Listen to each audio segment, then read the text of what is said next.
I know you probably got to go. Have you ever heard of the term nigga wake up call? No.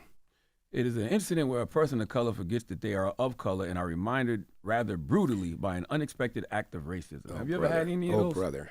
I'm just asking. You think you've ever Well, had I'm acutely aware, Charlamagne, that I'm a black person, just as you are a black person. And when Joe Biden insulted you by saying, you ain't really black, we don't know whether or not you want to vote for me or vote for Donald Trump. You got more questions, but I tell you, if you have a problem figuring out whether you're for me or Trump, then you ain't black. It seems to me that should have been a wake-up call on your part. How dare this guy come in here and insult you, a black man, and tell you you got to think a certain kind of way? I'm amazed that you weren't mad about that. I'm not gonna say it upset me, just like I'm not letting you upset me. You know what I mean? I don't tend to get upset over things like that. But what I did say, well, you just not talk about a nigger wake-up call, and it seemed to me that should have been a wake-up call on your part to have a white guy come in here who also said, by the way, about Mitt Romney. Because he didn't want to put more regulations on Wall Street, going to put y'all back in chains. Unchain Wall Street. They're going to put you all back in chains. And Joe Biden has lied for decades about his civil rights record, claiming that he desegregated movie theaters and restaurants in Wilmington, Delaware, when he didn't do any of that. When I was younger, I lived in a state that it was very hard for African Americans to have a fair chance. It was segregated by law. And so as a high school student, I got involved in what's called the Civil Rights Movement. When I marched in the Civil Rights Movement, I did not march with a 12-point program. I marched with tens of thousands of others to change attitudes. And we changed attitudes. He lied to voters, according to the New York Times, quoting aides of Biden's, about having marched in the civil rights movement. I got involved in the civil rights movement. I got involved in desegregated movie theaters. They organized voter registration drives. From the time I got involved as a high school kid in the civil rights movement. But I was a kid involved in the civil rights movement, desegregating restaurants and movie theaters in my state. From the time I got involved as a kid in the civil rights movement. Sit-ins and desegregating restaurants. And I got involved in the civil rights movement just as a kid. And that's why I got so deeply involved in my community with the civil rights movement. When I sat in black churches on the east side of Wilmington getting ready to, and by the way, next to two Jewish rabbis, getting ready to go out and desegregate movie theaters in Delaware. I come out of the civil rights movement. I start off in the black churches and we'd go from there to desegregate movie theaters. For real, I got involved in the civil rights movement. From the time I've been 18 years old, I've been involved in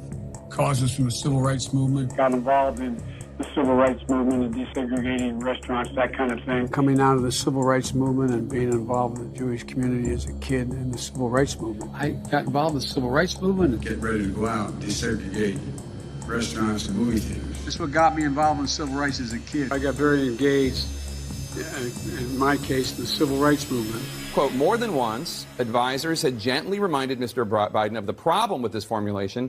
He had not actually marched during the civil rights movement, and more than once, Mr. Biden assured them that he understood and kept telling the story anyway.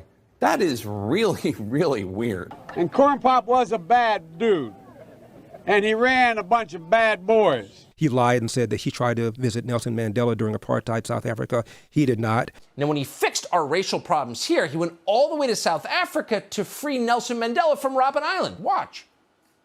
I had the great honor of being arrested with our UN ambassador on the streets of Soweto trying to get to see him on Robben Island. One of the most saintly guys I ever knew, because I got arrested trying to see him when I went down to South Africa.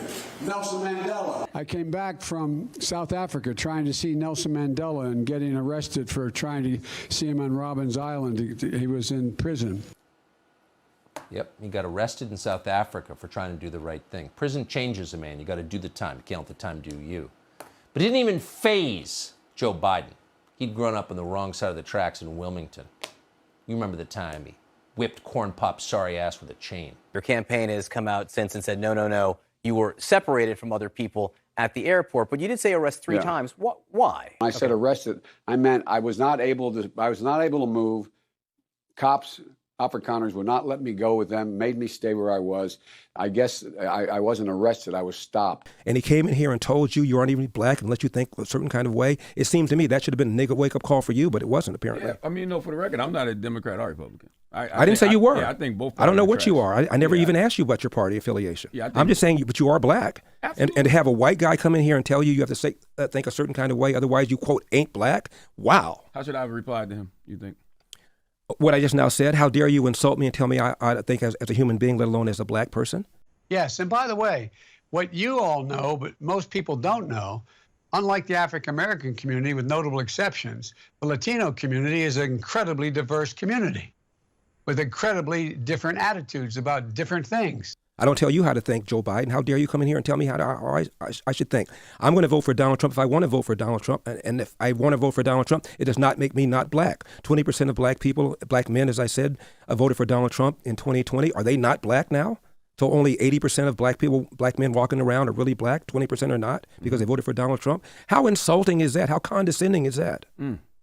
I mean, you're probably right, but I didn't take it in that way. Well, I did. As I said to him in that moment, it's just about me wanting something for my people, and I want to know what is he going to do for my people, and not only for my people now. How are you going to atone for the things you've done to my people? Right. That's it. Right. And this is a guy, Joe Biden, who, when he first got into the Senate, hung out with segregationists, talked about how well he got along with them, talked about how he didn't want integration because of a jungle. This guy has made all sorts of insulting things to black people, and his policies right now are hurting black people. Inflation hurts the people at the bottom more than anything else. Letting a bunch of illegal aliens into the border are hurting black people more than anybody else, as I said earlier. He's opposed to school choice when he has his own kids in private school, and we lost a year, almost 2 years of in-school education in California because of COVID that he supported. I mean, this guy has done monstrous things to black people, and then for him to come in here and tell you how you ought to think as a black person, it blew my mind. As a person objectively who doesn't care about either party, when I just take a step back and I just look at everything that's happening, I see one party that seems still committed to democracy somewhat, and one party who's headed fast towards fascism. This is not about freedom or personal choice. And the last thing we need is the Neanderthal thinking.